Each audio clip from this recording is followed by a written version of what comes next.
ನನ್ನ ಸುಖ ದುಃಖಗಳಲ್ಲಿ ಎಲ್ಲದರಲ್ಲೂ ಈ ಒಂದು ವೇದಿಕೆಯಲ್ಲಿ ನಾನು ಏನು ಇಚ್ಛೆ ಪಡ್ತಾ ಇದ್ದೀನಿ ಅಂದರೆ, ಈ ಒಂದು ವಿನಾಯಕ ಅವಾರ್ಡ್ ಏನಾಗಿದೆ ಇದು ಒಂದು ಲೇಡೀಸ್ ಆಗಿದೆ. ನಾನು ಮುನ್ನೂರಣ್ಣವ್ರ ಹತ್ರ ಕೇಳಿದ್ದೀವಿ, ಅಣ್ಣವರು ಹೂ ಹೊಂದಿದ್ದಾರೆ. ಮುಂದಿನ ದಿನಗಳಲ್ಲಿ ಅಣ್ಣ ಆಶೀರ್ವಾದ ಮಾಡ್ತಕ್ಕಂಥ ನಂಬಿಕೆ ಇದೆ ನಮಗೆ. ಅಣ್ಣ ಆಶೀರ್ವಾದ ಮಾಡಿದ್ರೆ ಕೆಲಸ ಮಾಡೋದಕ್ಕೆ ಮೇಡಮ್ ರೆಡಿ ಇದ್ದಾರೆ ಅಲ್ವಾ ಮೇಡಮ್? ಹಾಗೆ ನನ್ನ ತಾಯಿ ಈ ಒಂದು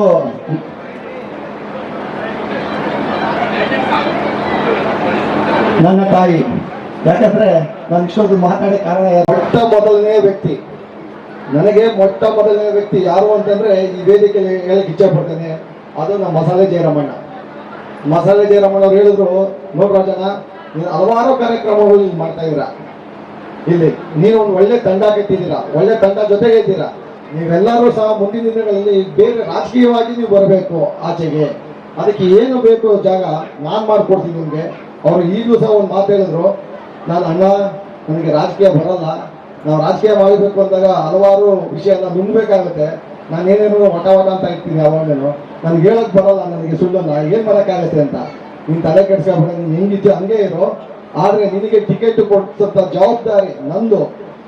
ಆ ಜವಾಬ್ದಾರಿ ಜೊತೆಗೆ ನನ್ನ ಕಣ್ಣು ಮನ ಜೊತೆಗೆ ಧನ ಕೂಡ ಕೊಡ್ತೀನಿ ನಿನಗೆ ಟಿಕೆಟ್ ಕೊಡ್ಸಂತ ಜವಾಬ್ದಾರಿ ಅಂತ ಹೇಳಿದ ಮೊದಲ ವ್ಯಕ್ತಿ ಯಾರು ನಮ್ಮ ಜಯರಾಮಣ್ಣ ಅಂತ ಹೇಳಕ್ಕೆ ಇಷ್ಟಪಡ್ತೇನೆ.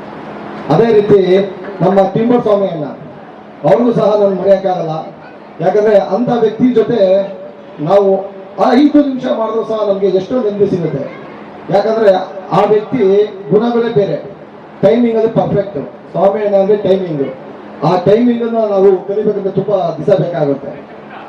ನಮ್ಮ ಸ್ವಾಮಿಯನ್ನವರು ಒಂದು ಮಾತು ಹೇಳ್ತಾರೆ, ರಾಜನ ರಾಜಕೀಯವಾಗಿ ನಿನ್ಗೆ ಯಾಕಪ್ಪ ಬೇಕಿದ್ದು, ಆದ್ರೆ ಜಯರಾಮಣ್ಣ ಕೂತು ನಿನ್ ಬಗ್ಗೆ ಹೇಳಿದಾಗ ನನಗನ್ಸ್ತು, ಆಯ್ತು ಇರ್ಲಿ ಪಾಪ ನೀನು ರಾಜಕೀಯವಾಗಿ ಬಾ, ಆದ್ರೆ ನೀನ್ ಬಿಸ್ನೆಸ್ ಮ್ಯಾನ್ ಆಗಿದ್ರೆ ಚಂದ.